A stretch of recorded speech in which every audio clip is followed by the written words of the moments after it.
20 Juni 20 Juni mungkin adalah hari yang spesial buat saya karena tepat 1 tahun yang lalu saya tunangan dengan Mbak Ani. Nah, ini keadaan kamar saya sebenarnya berantakan sih, banyak baju-baju yang digantung, terus kayak gini sih. Ada akuarium satu peninggalan Mbah, cuman nggak dipakai. Saya aja mau jual karena nggak boleh jual katanya kalau warisan. Terus situ ada akuarium air laut, lampunya masih belum nyala, ntar lampunya nyala sendiri sekitar jam 11. Terus ini juga ada radio, jarang dipakai, cuman saya kadang dengerin ceramah pagi-pagi sampai lupa nggak diseru. Jadi hari ini tanggal 20, hari saya dimana pada 1 tahun yang lalu tunangan sama Mbak Ani. Nah, sebenarnya hubungan kami udah berjalan lama, sekitar dari tahun 2016 akhir lah. Nah, dari tahun dari tahun 2016 akhir saya ketemu sama Mbak Anin, kita jalan bareng. Habis itu 2017 saya KKN. No, ketika KKN sempat cinlok. Nah, pada akhirnya si cinlok itu gagal, saya di PHP. Sering berjalannya waktu, ya mungkin karena memang sudah jodoh atau apa ya, nggak tahu mungkin istilahnya tepat apa ya. Akhirnya saya balik sama Mbak Anin, meskipun dari tahun, anggaplah kita jadian dari tahun 2017. Nah, dari tahun 2017 sampai 2020 Juni 2021 saya nggak pernah nembak Mbak Anin. No, pada waktu itu, waktu tunangan, orang-orang teman-teman Mbak Anin, ayo Mas Faris nggak pernah nembak Mbak Anin nih. Tuh, jadi pada waktu itu mau nggak mau saya harus mengungkapkan perasaan saya ke Mbak Anin. Padahal kita udah berjalan sekian lama, dari tahun 2017 sampai 2020, berjalan 4 tahun saya nggak pernah nembak Mbak Anin. Nah, hari ini sekitar jam 8 kurang 40 menit lah, jam 7 berapa ya?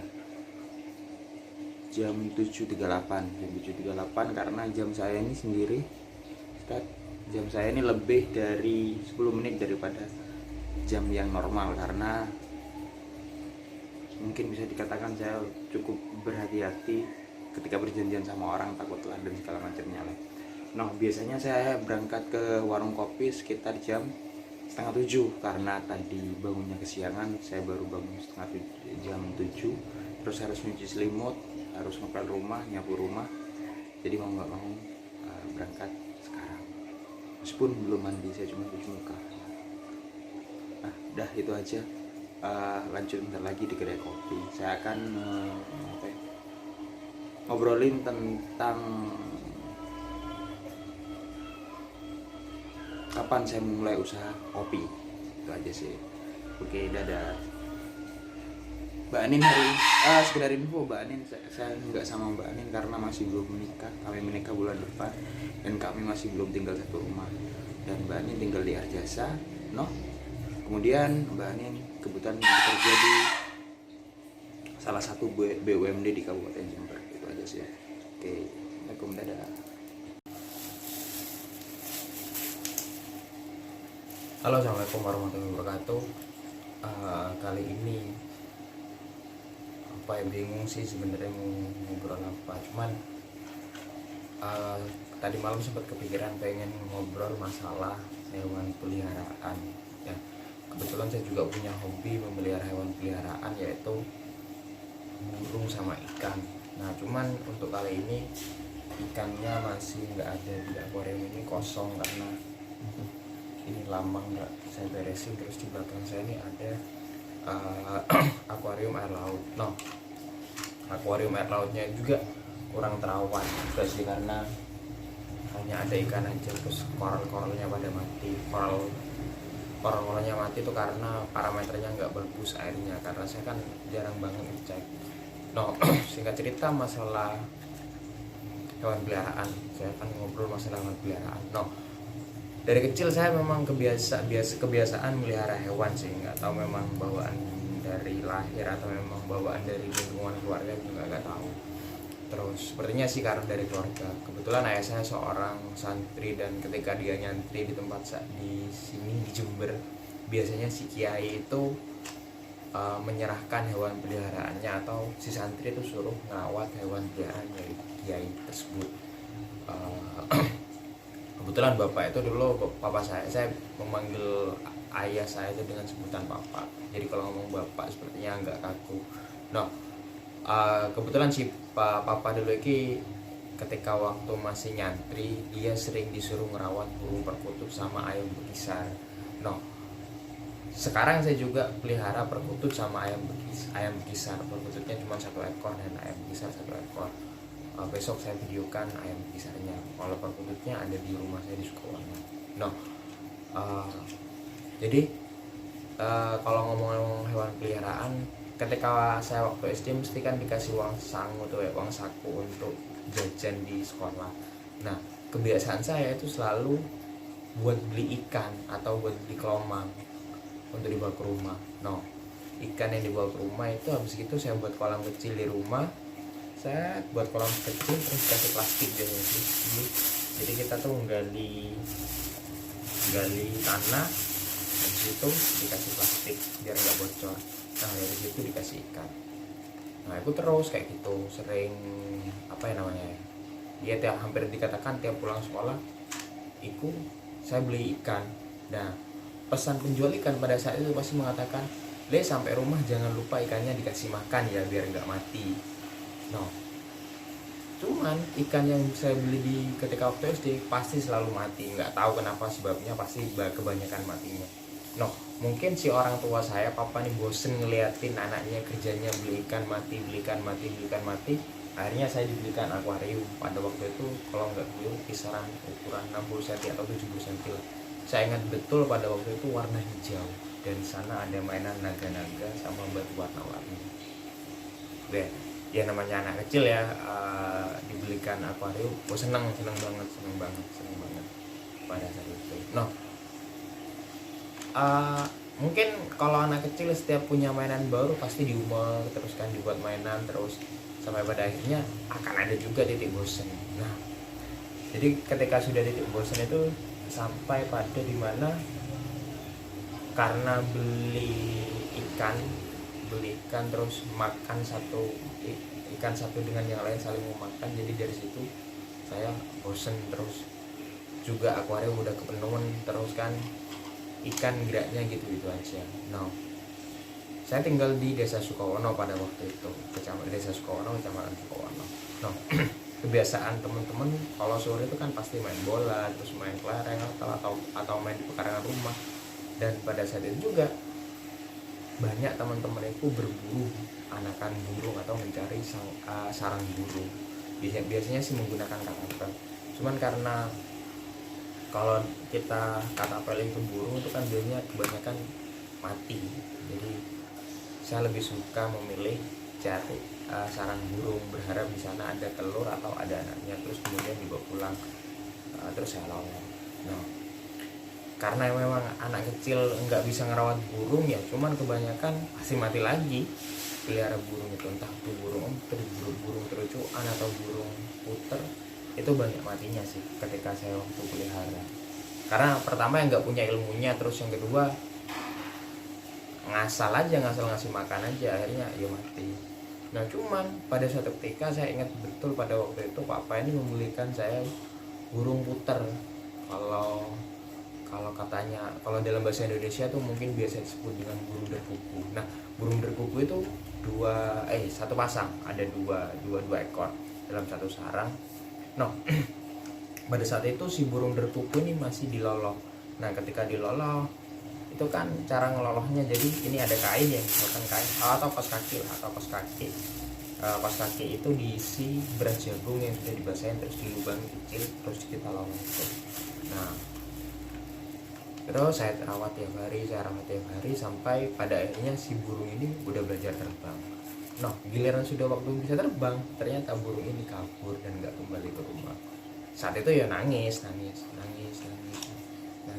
Yang saya pikir karena takut burung itu nggak bisa makan, terus nggak nemu makan.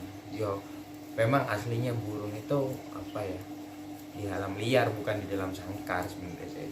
Ya karena saya masih juga kecil kan jadi nggak tahu. Nah, kemudian si papa ini karena kejadian burung berkuku itu lepas, kemudian papa ini membelikan saya burung gelatik Jawa yang mungkin kalau teman-teman tahu itu kayak warna abu-abu dan paruhnya warna merah. Nah, sama sih metodenya. Jadi kalau si gelatik Jawa ini kalau kata papa ya, entah ini papa berbohong atau enggak, cuman pada waktu itu papa cerita itu harganya, saya kalau nggak keliru sekitar pas 3 kelas 4 SD lah, harganya 4 ekor burung itu seharga 50.000 4 ekor. Nah, jadi karena ini memang pelihara dari kecil dan dia dibesarkan di di sarang, cuman sarangnya itu dari cat ini wadah cat, mungkin cat yang setengah kilo atau 1 kilo tuh ya. Jadi botol cat ini kan sekian nih, sekian. Nah, itu ada batu bata, terus di atasnya itu ada kayak sarang. Nah, jika ada 4 nih, jika ada salah satu di antara dia itu ada dalam sangkar, maka yang 3 ini nggak akan jauh-jauh dari sangkar. Kalau semuanya dilepas maka bakalan kabur. Kata pemiliknya yang di awal kayak gitu. No, sudah dah. Saya rawat ya suka. Jadi saya bisa ngasih makan itu burung di luar kandang dengan menahan temannya satu di dalam kandang. Ya mungkin karena apa ya, juga nggak tahu kenapa, mungkin karena dia bosan dalam kandang sehingga yang 3 ekor nih lepas. Yang kebiasaan saya itu 1 ekor dalam kandang, 3 ekor di luar kandang, itu dikasih makan itu lepas, hanya berkeliaran di sekitar kandang atau bahkan ada di kandang. Nah, habis gitu entah nggak tahu kenapa sebabnya, atau kaget atau apa, si 3 ekor lepas dan nggak kembali, dan pada akhirnya saya juga harus melepas 1 ekor yang tersisa di dalam kandang. Nah, itu cerita burung. Nah, setelah pelihara burung ya, tadi awalnya kan ikan, habis itu pelihara burung, cuman ikannya nggak spesifik, asal ikan yang dijual di SD itu aja sih. Terus burung, pertama kali kenal burung ini ya asal pelihara ya, maksudnya nggak dalam profesional kayak ikut lomba burung atau apa, itu ada bab lain kalau sudah sampai ke lomba burung. Nah, habis itu setelah mengenal burung, saya SMP kelas 1 kalau nggak keliru, saya ingat itu mungkin kelas 1 kalau nggak kelas 2, tapi kayaknya saya yakin kelas 1 deh. SMP kelas 1 itu kenal papa ini punya teman yang namanya Om Sodik. Om Sodik itu beliau seorang pemain merpati andokan, dan saya tertarik karena datang ke rumah Om Sodik itu banyak burung merpati dilepas di halaman rumahnya. Oh, akhirnya saya pelihara di situ. Nah, dari kelas 1 sampai kelas 3 mungkin ya, kelas 3 karena saya berhenti itu karena ada ujian nasional.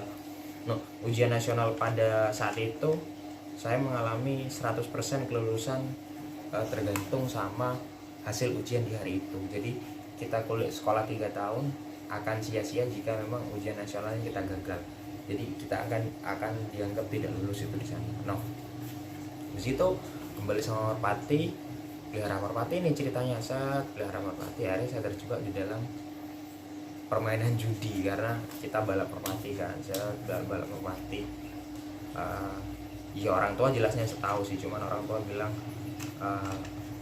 sama papa itu bilang sama Om Sodik, ajari Faris ini main merpati, tapi jangan diajari berjudi menggunakan merpati. Jadi seperti itu.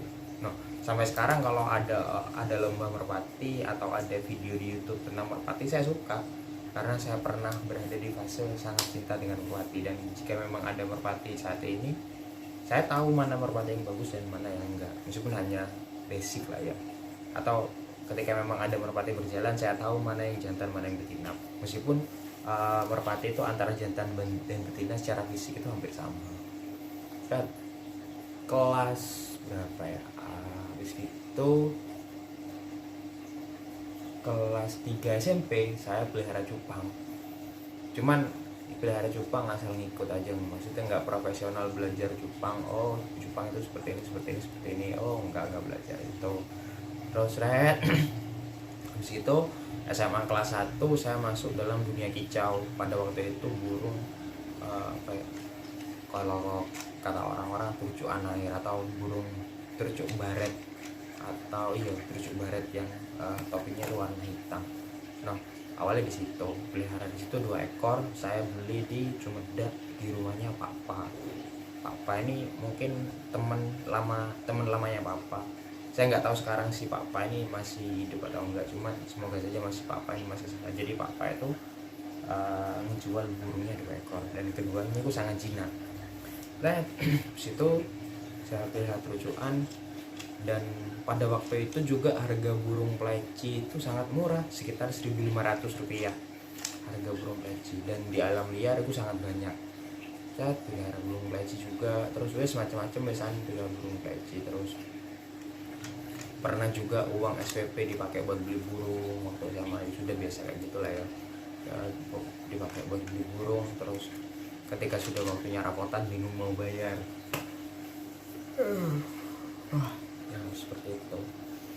Nah, habis beli burung sampai kapan ya? Oh, sampai kuliah, tetap kuliah masih dengan burung. Terus cuman ya burung-burung asal bunyi aja sih pada waktu itu, asal burung kicau, jadi nggak sampai profesional lomba. Di tahun berapa ya, di tahun 2017, jadi saya ingat baru-baru ini sih, 2017, 5 tahun yang lalu saya baru mengenal dunia gantangan. Padahal pada waktu itu saya waktu masih SMP atau SMA, gantangan burung itu cuman ada mungkin setahun sekali, yang bertemakan Bupati Cup atau apa cup lah, acara-acara seperti itu. Sedangkan di hari ini, di tahun 2022-2021, kita mau lomba burung itu tinggal cari tempat dan hari. Misalkan nih hari Senin, oh gantangan di sana buka, oh hari Selasa gantangan di sana buka. No, kalau sekarang istilahnya gantangan, kalau dulu istilahnya arisan. Jadi sesama penghobi burung, kita ngumpul bareng dan ada duitnya di sana yang berupa arisan. Habis itu ya udah kita gantang bareng, burung bareng, cuma senang-senang, bukan sifatnya sebuah perlombaan. Nah, kalau sekarang kan setiap minggu nih di Syaba ada, kalau di Jember tuh misalkan di CPM itu di daerah mana tuh, oh Sudempom itu ada lomba, terus di daerah Gebang juga hari Minggu ada lomba, terus di Antirogo juga ada lomba. Jadi kita tinggal milih tempatnya aja, di mana yang memang kita suka datang atau dekat dengan rumah kita, ya udah kita datang ke situ. Terus gitu pelihara burung, sampai pelihara cucak hijau, terus beberapa kali menang lomba. Terus apa ya terakhir ya, habis cucak hijau hampir berhenti pelihara burung karena butuh uang. Burung itu aku jual karena untuk membangun kedai. Pada waktu itu aku punya 5 burung cucak hijau, 5 sih, 5 burung. Kalau nggak keliru jadi uang sekitar 10 jutaan lah, lupa ya. Karena harga pasaran burung cucak hijau itu sekitar 1 juta lah untuk di sini. Kalau burungnya sudah prestasi atau sudah biasa juara di gantangan atau memang sudah sering naik gantangan, sudah biasa. Jadi saya punya 1 burung itu namanya burung Mahameru. Jadi nggak tahu lah kabarnya si Mahameru itu. Jadi terlalu banyak panjang mungkin kalau diceritakan Mahameru, karena saya ingat betul itu sampai saya dikatain pembohong atau apa gara-gara Mahameru. Ya udahlah, jadi kan karena saya cuman mikirnya pada waktu itu yang penting saya jujur. Ya udah, burung itu nggak pernah tak tukar dengan saya, bercerita apa adanya masalah burung. Panjang lah, kapan-kapan saya akan bercerita tentang episode full tentang hewan peliharaan burung. Aku sekarang bicara tentang yang umum saja. Nah, pelihara burung sampai kuliah, berhenti pelihara burung itu karena butuh uang tahun 2019 butuh uang untuk bangun ngerenov usaha yang sekarang ditempati. Tuh, habis itu habis pelihara burung pengen banget pelihara ikan koi, yang ini sampai sekarang masih ada kaosnya ikan koi. Yang dulunya kan mikir koi itu adalah ikan yang mahal, ikan ini. Memang awalnya berpikir seperti itu. Pada kenyataannya ya mungkin Tuhan berkehendak lain atau Allah berkehendak lain, sampai pada akhirnya saya menjadi peternak ikan koi dan bangkrut karena saya sendiri kurang baik mengelola bisnis saya itu. Nah, habis ikan koi, di tengah perjalanan pelihara ikan koi, saya pelihara bekisar dan burung perkutut. Tuh sampai sekarang masih burung perkutut. Tret. Mungkin sekitar 7 bulan yang lalu saya pelihara ini akuarium air laut, cuman sih nggak terkurang kerawat, bukan kurang sih, malah nggak tak rawat, tak rawat sama sekali. Padahal waktu itu pengen banget punya lampu akuarium Spectra Connect V2 yang harganya lumayan, terus pengen juga punya skimmer yang harganya juga nggak sampai 1 juta sih, cuman untuk saya berat gitu loh. Pada kenyataannya kalau sudah punya kita rasanya be aja, malah cuman kayak gini, cuman kayak ini, airnya nggak terawat, cuman kasihan juga sama tuh.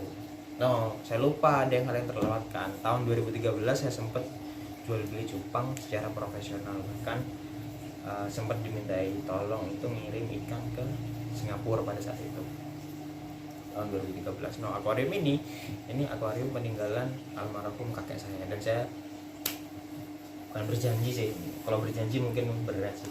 Insya Allah saya akan jaga akuarium ini meskipun belum saya pakai. Rencananya sih, kalau ini dulu pernah sempet tak kasih aquascape ada di Facebook saya tuh aquascape, jadi ngerangkai aquascape di sini. Terus kepikiran juga kemarin sempet aku pelihara arwana di sini pernah, terus arwananya cuman arwana yang platinum, terus sempet juga ikan koki, dan sekarang ada ikan cupang satu pun, ini pun ikan buat makan jitik-jitik. No, ini nggak saya isi full karena nggak sempat, bukan nggak sempat sih, males. Terus sebenarnya air ini biasanya saya taruh sini karena ketika memang ini, karena ini susut, terus pasti aku isi pakai cendok, tinggal ngambil aja di sini.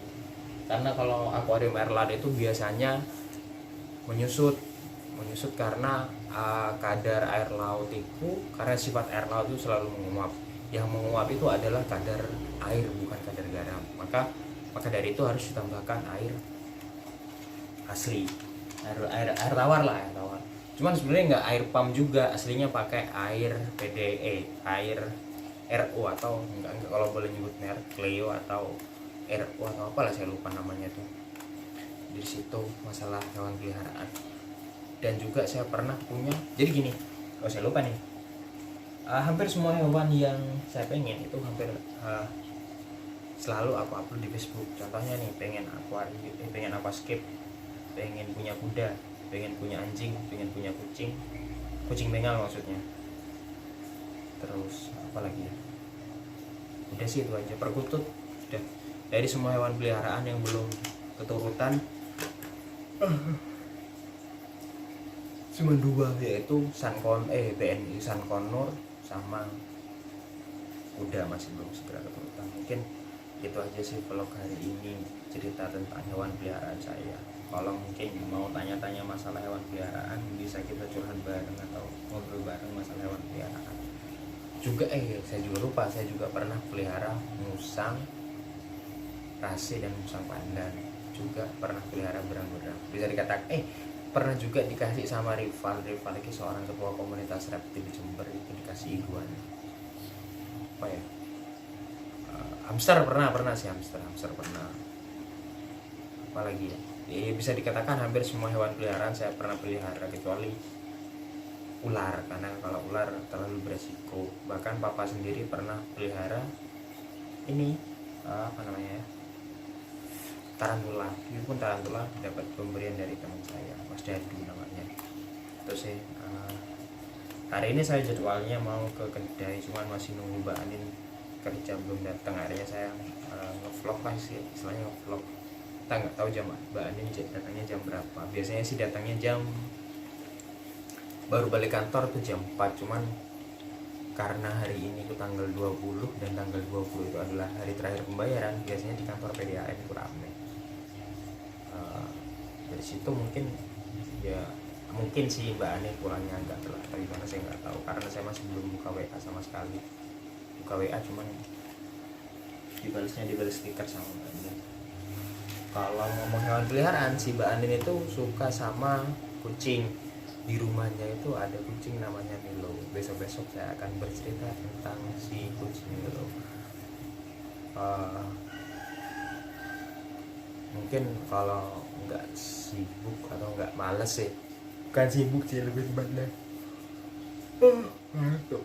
bukan sibuk sih, lebih tepatnya malas. Kalau nggak malas, saya akan cerita tentang